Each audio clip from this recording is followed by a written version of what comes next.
கிறிஸ்துவுக்குள் அன்பானவர்களே, உங்களை இயேசுவின் நாமத்தில் நான் வாழ்த்துகிறேன். தேவனுடைய பிரதான கிருபையும் இரக்கமும் அவருடைய அன்பும் அவருடைய தயவும் அவருடைய வழி நடத்துதலும் என் தேவனுடைய வல்லமையும் அவருடைய பிரசன்னமும் அவர் வருகை மட்டும் நம்மோடு இருப்பதாக. ஆமென். ஹல்லேலூயா. பிரியமானவர்களே, இன்றைக்கு தேவன் நம்மோடு பேசுகின்ற ஒரு வார்த்தை ஆதியாகமம் 21வது அதிகாரத்தில் 2வது வசனம். தேவன் குறித்த காலத்திலே அவளுக்கு ஒரு குமாரனை கொடுத்தார். யாருக்குன்னா சாராளுக்கு. தேவன் குறித்த காலத்தில் சாராள் ஒரு குமாரனை பெற்றாள். இப்போ தேவன் குறித்த காலம் என்ன அழகா எழுதியிருக்கு பாருங்க. ஆம் பிரியமானவர்களே, முதிர் வயதாயிருச்சு. அவளுக்கு உதிர ஊரல் நின்றுச்சு. அவளுக்கு நம்பிக்கையே இல்லை, இனிமேல் பிறக்காதுன்னு நினச்சிருப்பாங்க. ஆனால் அதனால தான் அவள் என்ன பண்ணா, அடிமை பண்ண கொடுத்து வம்சத்தை எனக்கு உம்மால ஒரு வம்சம் உண்டாகட்டும்னு சொல்லி ஆபிரகாம்கிட்ட சொன்னான். ஆனால் தேவன் குறித்த காலத்தில் அவளுக்கு ஒரு குழந்தை குமாரன் பிறந்தான். ஆம் பிரியமானவர்களே, இன்றைக்கும் உங்கள் வாழ்க்கையிலும் என் வாழ்க்கையிலும் தேவன் குறித்த காலத்தில், நம்ம குறித்த காலத்தில் அவருக்கு தெரியும். குறித்த காலத்தில் தண்ணி அன்னைக்கு கானான் ஒரு கல்யாணத்தில் திராட்சை ரசம் குறைஞ்ச உடனே அவங்க அம்மா மரியாள் கூப்பிட்டு சொல்கிறாங்க, திராட்சை ரசம் பந்தியில் கொடுக்கறதுக்கு இல்லை, குறைஞ்சிருச்சு அப்படின்னு சொல்லும் போது அவர் சொல்கிறாரு, என் வேலை இன்னும் வரவில்லை. ஆனால் உடனே அடுத்த பந்திக்கு ரெடி ஆக்கிட்டாங்க. அவர் என்ன சொல்கிறாரு, கச்சாடியில் தண்ணியை நிரப்புங்கன்றாரு. அதுக்கான கொண்டு போய் மொண்டு ஊற்றுங்கன்றாரு. அது திராட்சை ரசமாக மாறுது. அவர் அற்புதத்தின் தேவன். கடல் மேல் நடந்தவர், செங்கடலை 2ஆக பிளந்தவர், வழி உண்டாக்கினவர், மரித்தோரை உயிரோடு எழுப்பக்கூடிய வல்லமை உள்ளவர். ஆம் பிரியமானவர்களே, அவர் உங்களுக்காய் எனக்காய் மரித்தது மாத்திரமல்ல, இன்றைக்கும் உயிரோடு இருக்கிற தேவன் உங்களையும் என்னையும் அவர் கண்கள் பார்த்து கொண்டிருக்கிறது. அவர் சொல்லுகிறார், பூமி எங்கிலும் கர்த்தருடைய கண்கள் உலாவுகிறதாம். யாரை நோக்கி? நீதிமானை நோக்கி. நீதிமானை பார்க்கும்படியாய் கர்த்தருடைய கண்கள் பூமி எங்கும் உலாவிக் கொண்டிருக்கிறது. ஒரு டைம் அவர் வேலை வரணும். அது எப்படின்னா, கிளைமேக்ஸில் ஹீரோ ஜெயிப்பாங்கள்ல, அவ்வளோ நேரமும் ஒன்றும் நடக்காது.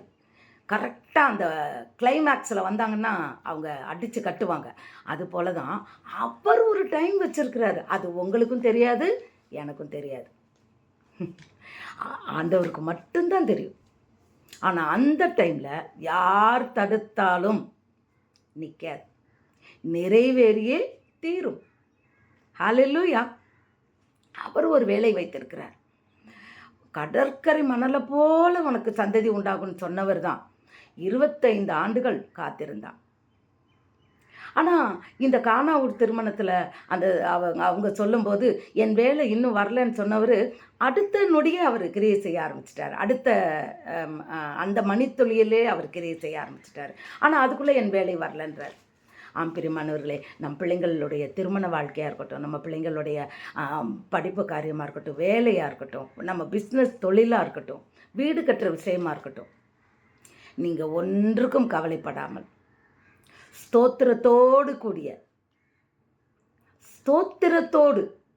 நாம் தேவனை ஸ்தோத்தரிக்க வேண்டும். பிரியமானவர்களே, ஸ்தோத்திர பலியிடுகிறவன் தேவனை மகிமைப்படுத்துகிறான். அந்த ஸ்தோத்திர பலியோடு கூட நம் வேண்டுதல்களையும் விண்ணப்பங்களையும் தேவனுக்கு தெரியப்படுத்துங்கள். எவ்வளோ நாளைக்கு? அவர் செய்து முடிக்கும் வரை, அவர் வேலை வரும் வரை நாம் பொறுமையோடு தேவ சமூகத்தில், விசுவாசத்தை மட்டும் விட்டுறாதீங்க. இது நடக்காது, எனக்கு அவ்வளவுதான், இது கட்ட முடியாது, இது இல்லை நினைக்காதுங்க. அவர் சொன்னா செய்வார். அவர் சொன்னது நடக்கும். ஒரு பாட்டு கூட உண்டு, அவர் தன் வாயினால் சொன்னதை தன் கரத்தினால் நிறைவேற்றுகிற தேவன். ஒரு பாட்டு கூட உண்டு. அந்த ஒரு பாஸ்டர் அழகா பாடியிருப்பார். அவர் வாயினால் சொன்னதை தம் கரத்தினால் நிறைவேற்றுவார். நிறைவேறாமல் போகாது. மனிதனால் கூடாது, தேவனால் கூடும். ஆனால் நம்ம என்ன செய்கிறோம்? மனுஷனை நோக்கி ஓடிக்கிட்டு இருப்போம். ஒரு கோர்ட்டில் ஒரு கேஸ் நடக்குதுன்னா உடனே ஆண்டவரை நோக்கி பார்க்கறது இல்லை, நியாயாதிபதி அவர் தான் சர்வலோகத்துக்கும் நியாயாதிபதி. இறுதி நாட்களில் உங்களையும் என்னையும் நியாயம் தீர்க்க போகிற நியாயாதிபதி அந்த சிங்காசனத்தில் உட்கார்ந்துருப்பார், நியாயாதிபதின்ற ஒரு போஸ்டோட. ஆனால் நம்ம இப்போ மனுஷங்களை தேடி இல்லை, நம்ம குடும்பத்தில் ஒரு பிரச்சனைன்னு உடனே மனிதர்களை தேடி ஓட வேண்டாம், காத்திருப்போம். ஏற்ற வேளையில் தேவனிடமிருந்து நமக்கு ஒத்தாசை வரும். அதுதான், எனக்கு ஒத்தாசை வரும் பர்வதங்களுக்கு நேராக என் கண்களை ஏறெடுப்பேன். நம் கண்கள் எப்பையும் மற்றவர்களை பார்க்காதபடி தேவனுடைய கிருபையை நோக்கி, அவருடைய இரக்கத்தை நோக்கி, அவருடைய தயவுள்ள கரத்தை நோக்கி கொண்டிருக்கும் போது நிச்சயமாக ஏற்ற வேளையில் சேரும். எப்படியாப்பட்ட காரியமாக இருந்தாலும் சரி. சொல்கிறாங்களா இந்த கேஸில் நீ ஜெயிக்கவே முடியாதுன்றாங்களா? ஜெயிக்கும், நடக்கும், நிச்சயமாக நடக்கும்.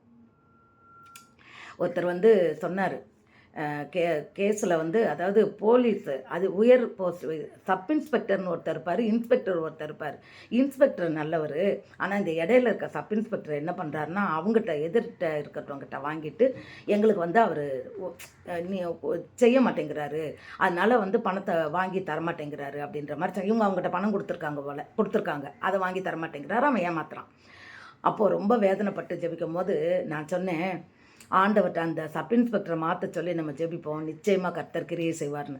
அதே போல் பிரியமானவர்களே, அடுத்த வாரம் அவங்க சாட்சி சொன்னாங்க, அந்த சப் இன்ஸ்பெக்டரை மாற்றிட்டாங்கம்மா, வேறு ஒருத்தர் வந்திருந்தார், அவர் எங்களுக்கு சொல்லி இத்தனாம் தேதி கொண்டு வந்து பணம் கொடுக்கணும்னு சொல்லிட்டாரு, கர்த்தருக்கு ஸ்தோத்திரம்னு சொன்னாங்க. அப்போ எப்படி கர்த்தர் கிரியை செய்கிறாரு பார்த்தீங்களா? ஏன்னா நான் விசுவாசத்தோடு தேவனிடத்தில் காத்திருக்கும் போது, ஜெபிக்கும் போது உண்மையிலேயே அற்புதமான காரியங்களை தேவன் செய்ய வல்லவராயிருக்கிறார். அவர் ராஜாக்களை தள்ளி ராஜாக்களை உண்டாக்குகிற தேவன். நமக்கு எதிராக சத்துரு இருக்கானா? விரட்டி அடிப்பான். நீங்கள் சும்மா இருங்கள், உங்களுக்காக நான் யுத்தம் செய்கிறேன்றாரு. நம்ம போய் அவங்களோட சண்டை போட வேண்டாம், யாரோட நம்ம சண்டை போட வேண்டாம். நாம் சும்மா இருப்போம், கர்த்தர் நமக்காய் யுத்தம் செய்வார். உன்னோடு போராடுகிறவர்களை நீ தேடியும் காணாதிருப்பாய். ஆம்பிரியமானவர்களே, சத்தியம்தான் நமக்கு. அதுதான் வேதத்தில் போட்டிருக்கிற, சத்தியத்தின் வழியில் நாம் நடக்க வேண்டும். சத்தியமும் கிருபையும் ஒன்றை ஒன்று சந்திக்கும். நாம் சத்தியத்தில் நடக்கும்போது கிருபை நம்மை சேரும். நம்ம காத்திருக்கும்போது நம்ம கவலையப்பட வேண்டாம். இதற்காக நம்ம கஷ்டப்படவே வேண்டாம். ஆனால் தேவன் நமக்கென்று கொடுத்த வேதாகமத்தின் சத்தியத்தின்படி நாம் நடக்கும்போது அவர் நமக்கு யுத்தம் செய்து ஏற்ற வேளையில் தகுந்த நேரத்தில் நமக்கு காரியங்களை அவர் வாய்க்க செய்ய போதுமானவராயிருக்கிறார். பயப்படாதீங்க. நீதிமான் சிரசின் மீது ஆசீர்வாதம் தங்கும். நம்ம எந்த வகையில் ஏதாவது ஒரு குறை இருக்கான்னு தேவனிடத்தில் நம்ம கேட்கணும் ஜெபத்தில் இருக்கும்போது.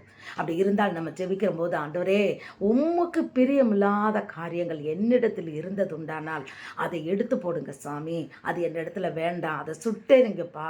உமக்கு பிரியமில்லாத காரியங்களை என் கண்கள் கண்டா அந்த கண்கள் அந்த காரியத்தை சாம்பலாக்கி போடுங்க, அது எனக்கு வேண்டாம். உமக்கு பிரியமில்லாத சிந்தனைகள் என் இருதயத்துக்குள்ளே போய்கிட்டு இருந்தா, என் மனதுக்குள்ளே போய்கிட்டு இருந்தா, அந்த சிந்தனைகளை வேண்டாம் சாமி, அதை என்னை விட்டு எடுத்து போடுங்க, அதை அழிச்சிருங்க. ஆம் பிரியமானவர்களே, நாம் தேவனுக்கு பிரியமாய் நாம் நடக்கும்போது, ஏன்னா தேவன் சொல்றாரு, இஸ்ரவேலை ஆசீர்வதிப்பதே எனக்கு பிரியம். அவர் நம்ம மேல பிரியமா தான் இருக்கிறாரு. ஆனா ஏன் இவ்வளவு தடை வருது? தகுந்த காலத்தில் நிறைவேறும். நாம் தேவனுக்கு பிரியம் உள்ளவர்களாய், அவருடைய பிள்ளைகளாய் சத்தியத்தின் பாதையில் நடக்கும்போது அவர் சொன்ன வார்த்தைகள் அத்தனையும் ஆம் என்றும் ஆமென் என்றும் நிறைவேறியே தீரும்.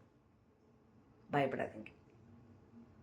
தகுந்த காலத்தில் நிச்சயமாக நம் வாழ்க்கையில் அவர் சொன்ன எல்லா காரியங்களும் நிறைவேறும். ஏற்ற நேரத்தில் அந்த காலத்தில் உங்கள் பிள்ளைங்க திருமணத்தை நீங்கள் காத்துக்கிட்டே இருந்துட்டு தேவ சமூகத்தில் ஜெபிச்சு தகுந்த நேரத்தில் அவர் ஒரு துணையை அவர் சித்தப்படி கொண்டு வந்து இந்த திருமணத்தை நடத்தும் போது பார்த்தீங்கன்னா அந்த வாழ்க்கை பெரிய ஆசீர்வாதம், அற்புதம். மற்றவங்க பார்த்துட்டு சொல்லுவாங்க, இது அற்புதமாக நடந்துச்சு இந்த கல்யாணம்னு சொல்லுவாங்க. நாம் கர்த்தரிடத்தில் காத்திருப்போம், தகுந்த வேலைக்காக காத்திருப்போம். வேலை உங்கள் பிள்ளைக்கு வேணும், கவர்மெண்ட் வேலை செய்யணும்னு பணம் கொடுத்து போகிறதுக்கு யாரும் முயற்சி பண்ணிடாதீங்க, வேண்டாம். தேவ சமூகத்தில் காத்திருப்போம், அவர் செய்வார். அவரால் ஆகாது ஒன்றுமே இல்லை. நமக்கு வைத்திருக்கிறதை யாரும் பறிக்க முடியாது. கர்த்தருடைய கரத்தில் இருந்து யாரால, சாத்தானால கூட யாராலையும் பறிக்க முடியாது. அவர் நமக்கு கொடுக்குற பிளெஸ்ஸிங்ஸ் ஒருத்தராலையும் தடையாகாது. அது நமக்கு வந்து சேரும். அந்த விசுவாசத்தோடு தேவ சமூகத்தில் நாம் காத்திருந்து தேவனுக்கு பிரியமுள்ளவர்களாய் அவர் சத்தியத்தின் பாதையில் நடந்து தேவனுக்கு பிரியமில்லாத நினைவுகள், சிந்தனைகள், நம் செயல்களை நம்மை விற்று அகற்றி தேவனுக்கு உகந்தவர்களாய் நாம் வாழும்போது நிச்சயமாக நம் ஆசீர்வாதங்களை பெற்றுக்கொள்வோம். ஆசீர்வாதங்களை பெற்றுக்கொண்டு நம்மை சாட்சியாக நிறுத்துவார்.